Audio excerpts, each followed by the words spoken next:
काट जाता है। हेलो दोस्तों, आज हम पढ़ेंगे क्लास 10th का चैप्टर सेकंड पॉलिनोमियल, जिसमें हम सबसे पहले समझेंगे पॉलिनोमियल होता क्या है, पॉलिनोमियल के टाइप्स क्या क्या है, उसकी डिग्री क्या होती है, उसको कैसे हल करेंगे। समझे? यानी सबसे पहले आपको अगर पॉलिनोमियल समझना है, 9th का भी सेकंड चैप्टर है और 10th का भी है, तो अगर समझना है तो सबसे पहले इसमें आपको समझना पड़ेगा कि चर क्या होता है और अचर क्या होता है और पद क्या होता है। तो सबसे पहले हम क्या लिखेंगे, कांस्टेंट।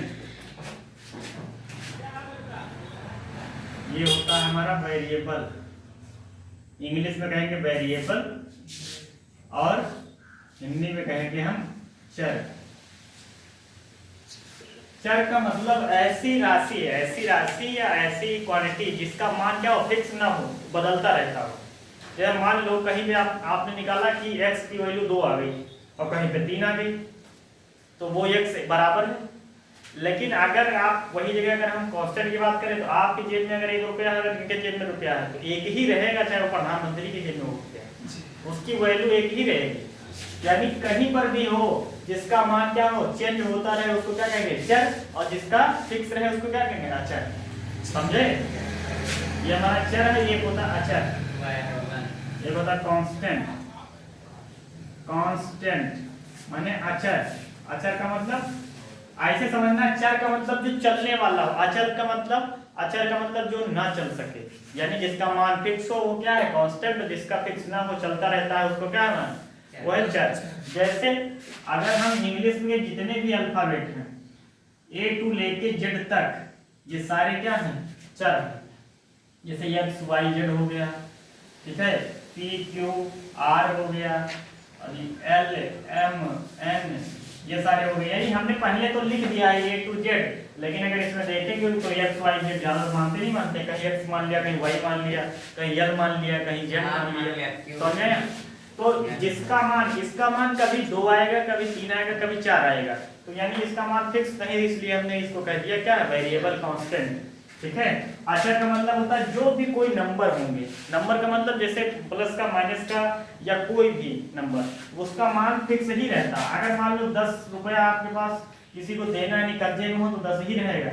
अगर आपकी जेब में 20 रुपया तो 20 ही रहेगा। अगर 1 है तो 1 ही रहेगा, 2 है तो 2 ही रहेगा, 100 है तो 100 ही रहेगा। यानी जितने भी जो भी हमारे नंबर हैं वो हमारे कांस्टेंट हैं, जो भी ABCD के अल्फाबेट हैं वो सारे क्या हैं, हमारे वेरिएबल हैं, चर। समझ आया?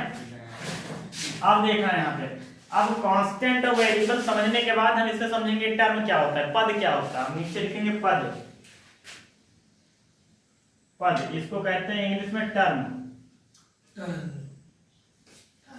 टर्म, ठीक है।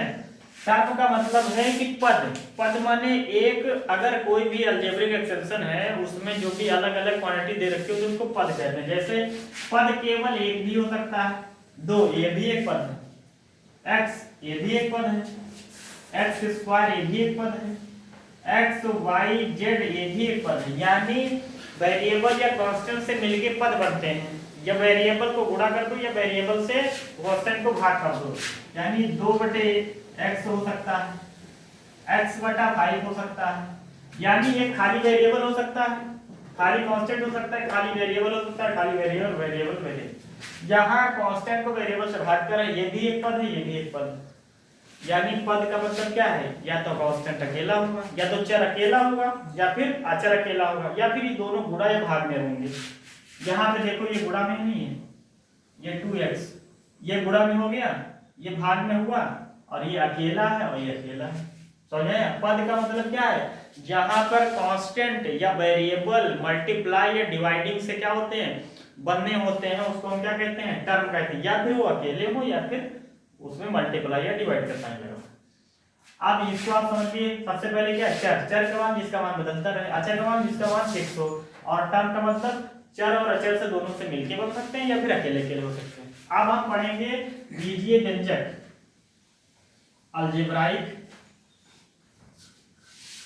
Algebraic expression. ठीक है, इसको कहते हैं बीजीय व्यंजक। बीजीय व्यंजक, ठीक है। यानी बीजीय व्यंजक का मतलब है ये ऐसा हमारा एक एक्सप्रेशन होता है जिसमें क्या होता है, बहुत सारे टर्म होते हैं। जैसे मान लो लिख दिया हमने एक्स स्क्वायर प्लस का 9x प्लस का 2 1 एक्स प्लस का अंडर रूट एक्स प्लस का 2 1/x एक्स और 9 और प्लस का 7 7z या 7x। यानी ऐसा टर्म जो है इसमें बहुत सारे टर्मों से मिलकर एक अलजेब्रिक एक्सटेंशन बनता है। अलजेब्रिक एक्सटेंशन का मतलब है टर्म जो होंगे हमारे प्लस माइनस से सेपरेट किए जाएंगे, प्लस माइनस से अलग होंगे। यहाँ पे प्लस लगा है, ये एक टर्म है टर्म नहीं है, ये एक टर्म है, ये एक पद है, ये एक पद है, और इसके बीच में क्या लगा है, प्लस लगा है। यहाँ पे इसे देखो, अगर मान लो माइनस वाला हो, माइनस वाला, तो यहाँ पे ये अलग एक पद है पूरा, और ये क्या है हमारा अलग पद है। यानी अलजेब्रिक एक्सटेंशन उसे कहते हैं जो हमारा क्या होता है, जो पदों को अलग अलग सेपरेट करता है प्लस या माइनस से। समझे? जो भी पद होंगे उनको क्या किया जाएगा, प्लस या माइनस से अलग अलग किया जाएगा। तो आप इसको समझने के पहले हमने वेरिएबल पढ़ा, फिर कांस्टेंट पढ़ा, और फिर क्या है पद पढ़ा, और फिर अलजेब्रिक एक्सटेंशन यानी बीजीय व्यंजक। इसका मतलब क्या है कि हमारे जो टर्म है वो प्लस या माइनस से अलग किए जाएंगे। समझ में आया? अब सबसे पहले ये चैप्टर जो हमने डाला है हेडिंग, अब हम इसकी बात करेंगे पॉलिनोमियल क्या होता है। तो सबसे पहले पॉलिनोमियल हेडिंग, पॉलिनोमियल, पॉलिनोमियल, ठीक है। यानी बहुपद क्या होता है, तो बहुपद एक प्रकार का अलजेब्रिक एक्सटेंशन ही होता है जिससे हम क्या करते हैं, बस इसमें बात इतनी रहती है कि इसमें जो कांस्टेंट की पावर है, जो चर की पावर, वो क्या होगी, पूर्ण संख्या में इंटीजर में होगी। जैसे x प्लस का 2x प्लस का 1, एक्स स्क्वायर प्लस का 10x और प्लस का 25, ये सारे क्या है etc, ये सारे क्या हमारे, ये हमारे हैं पॉलिनोमियल। पॉलिनोमियल उसे कहते हैं ऐसा बीजीय व्यंजक, ऐसा बीजीय व्यंजक जिसके कांस्टेंट की पावर क्या हो, एक होल नंबर में हो, या तो 0 हो गया तो 1 हो गया तो 2 होगी। इसमें अगर आप अलजेब्रिक एक्सटेंशन में देखेंगे तो 1/x ये नहीं होगा, और ये हमारा अंडर रूट x लगा, ये भी नहीं होगा। यानी हमारा सेट क्या होना चाहिए, होल नंबर में कांस्टेंट की पावर होनी चाहिए, ठीक है। जैसे एक्स स्क्वायर प्लस 10x और प्लस का 25। तो इस प्रकार से सबसे पहले अगर आपको ये इंट्रोडक्शन के वीडियो है, ठीक है, तो इसमें सबसे पहले हमने बात की है वेरिएबल के बारे में, दूसरा है कांस्टेंट के बारे में, तीसरा टर्म के बारे में, और चौथा है बीजीय व्यंजक, और पांचवा जो चैप्टर से रिलेटेड है।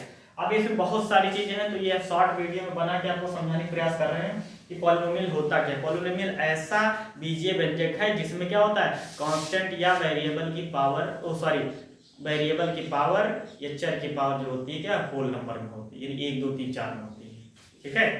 तो आई होप समझ में आया होगा। इसके बाद हम अगली वीडियो में क्या करेंगे, इसी का जो